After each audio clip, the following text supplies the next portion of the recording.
Hello mga kamiens! Welcome back for another workshop where we teach you result-driven strategy and tools na magagamit mo sa iyong business. So ako nga pala si Coach Chris and ang ituturo ko sa inyo ngayon is how you will set up your own Colabida website. So paano? Achieve natin yan. Tara! Okay. So ayan, how to set up your own Colabida website. So bigay ko muna yung mga magiging goals natin for this workshop. Okay. So, we have three primary goals. Number one is, ayun nga, tuturuan ko kayo from registration hanggang sa ma-setup nyo yung bawat sections ng inyong Colabida website. And ira-rundown na rin natin kung ano yung mga features and benefits nito o ng Colabida website para sa iyong business. Okay? Number two is, paano mo ba papatakbo at mapapalago and mamamanage ang business mo, ang team mo, or yung mga tao na hawak mo, yung mga clients mo, paano mo yung mamamanage fully online. And number three, how you can automate some of your work or business process. Para hindi ka lang puro manually mo siya ginagawa. Okay? So, nakaka-excite, di ba? So, punta tayo sa next step.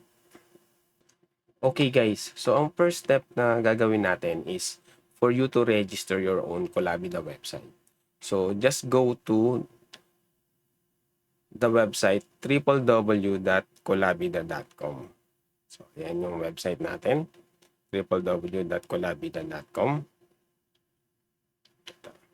I-zoom natin yan. Okay, so pagpunta mo sa website, meron ditong button sa kulay, ano siya, no, teal. Itong get started button. Yan, i-click mo lang yan, okay? Para nang sa ganun, mapunta ka sa registration form. Pero wait, meron muna akong i-discuss. Ano ba yung mga features nitong Colabida? And bakit mo gugustuhin na magkaroon ng sariling Colabida website? So, tignan natin. Zoom ko lang yung aking screen. Yan. So, alam mo, itong Colabida website is a combination ng mga different features and tools na magagamit mo to run your business. Or hindi lang sa'yo, para sa buong team mo. Okay, para magkakaroon ng virtual office actually kung may Colabida website kayo. Meron tayo dito mga HR tools. Ito yung makakatulong sa'yo to manage your people or employees, yung mga ka-teammates mo that you are handling, di ba? Yung mga tao mo. Pwede ka rin gumawa dito ng different departments. Say, meron kang finance department, IT team, maintenance team. So, pwede mo silang i-group, kumbaga. Meron din attendance. Okay, so, pwede sila dito mag-log in, log out, para makita mo yung pinaka-time na nire-render nila per day or sa specific project or task. Meron na rin tong payroll, guys. So, pwede mo itong magamit as a reference para makita mo kung magkano yung magiging payroll ng mga tao mo. You can also manage holidays and leaves. Pagdating naman sa work-related features or tools, ito naman mga yon. Meron siyang mamamanage mo dito yung projects, tasks, calendar, time logs, and other aspect ng day-to-day job or mga tasks ng tao mo or ikaw mismo. Kasi itong Colabida, kahit solo ka pa lang or nagsisimula ka pa lang sa business mo, mag-isa ka pa lang or dalawa pa lang kayo ng partner mo, pwede nyo nang magamit ito.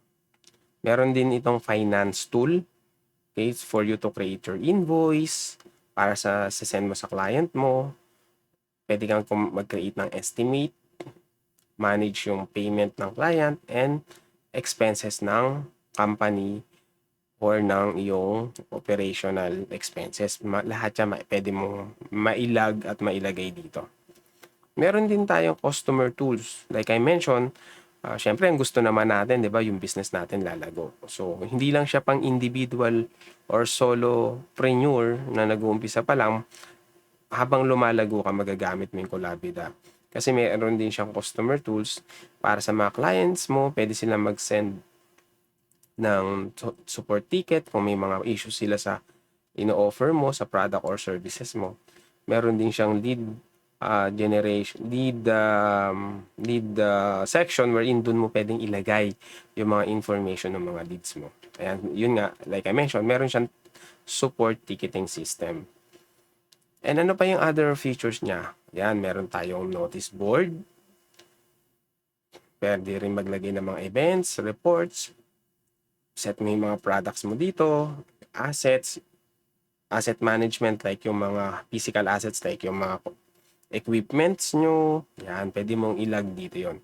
And meron din tayong Zoom meeting integration para pwede ka rin dito mag-setup ng Zoom meeting for your company or for your clients. Yan. So, yan yung mga good and great features na magagamit mo talaga for your business. So, tara, punta tayo sa Get Started page. So, dito sa sign up page, kailangan mo lang fill up yung form na to. So, enter mo dito yung magiging company name mo. Okay? And then, sa ilalim, yung email address, yung gusto mo maging password, enter mo siya twice, and then check mo to. And then, click the sign up button. Once na makapag-submit ka, you should be able to receive an email, a confirmation email. So, make sure to check your inbox or spam folder. And then, i-click mo yung verification email. Yan, ganito yung marireceive mo message. Okay? So, check natin yung email. Okay, na-verify ko na yung email. So, you should be able to see this page. So, dito ka magla-login gamit yung ni-register mong email and yung password. So, click this I'm not a robot checkbox and then click login. Ayan. So, sa first time na nakapag-login ka, ganito yung makikita mo. So, meron tayong parang walkthrough. Tutulungan ka niyang i-set up yung Kolabida website. So, sabi nga dito, congratulations! You have taken the first step to create a paperless office. So, parang may pagka, talaga virtual na talaga yung office mo. Kumbaga, mamamanage mo dito yung usual day-to-day business operations mo gamit itong Kolabida website. Okay, so hit natin tong next button. Ayan. So, para sa yung company name, yan, i-confirm mo lang kung okay yan or pwede mo siyang palitan. Yung company email, yung phone number, pwede mo rin i-enter dyan. Company website, pwede rin. Yung logo nyo ng company, you can also upload your logo, your company address, and then dito naman sa currency, pwede mong piliin ano yung usual currency na ginagamit nyo. Say example, ang mga clients mo naman nasa Philippines. So, you can choose PHP or Philippine Peso. So, it depends sa inyo.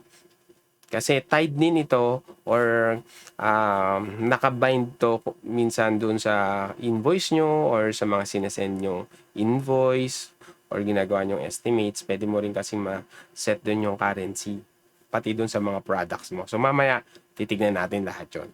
Time zone, ayan, piliin mo kung saan yung time zone mo. On our case, Asia/Manila. Date format, ayan yung usual, day, month, and year. Ayan. We can leave this behind na lang as the default. Time format, 12-hour tayo. And then, yung ating default language is English. So, okay na to. Click natin yung update. Okay. So, dito required yung fields like the company address. So, lalagay na lang natin dito na for the sake of this example, lagay muna natin yan. NCR Philippines. Okay. So, punta tayo sa third step. Dito naman, you can choose kung anong preferred mo prefix for your invoice. Yan. So, meron naman default dito, INV. So, meron na kasi itong pan-generate ng invoice. So, you can choose kung meron ka bang preferred na prefix or mga letters na i-add sa unahan ng mga invoice documents na gagawin mo dito sa Kolabida. And then, kung ilang digits yung gusto mong ilagay. Kasi auto-generated nga siya. So, pag nag-generate ka ng invoice, yung una mong invoice na ma-generate, possible is 001, and then 002, Yan, magiging ganito yung sa ano niya, result niya, yung sample niya. Okay? Ganun din sa estimates. Yan. So yung minsan 'di ba, yung mga clients natin nagpapa-send ng estimate, 'di ba? Kung project based tayo, gusto niya mag-send muna tayo ng estimate para ma-approve. Yan, meron na rin dito yung sa Colabida. Also, credit note. Ayan. And pwede ka rin mamili ng template. For now, choose lang natin yung default. And then, pwede mo rin i-choose or piliin kung yung due ng sinesend mong invoice or estimate ilang days. Okay? Dito naman sa GST number, I believe this is for like a tax system. So, leave lang natin ng blank kung wala tayong ganito.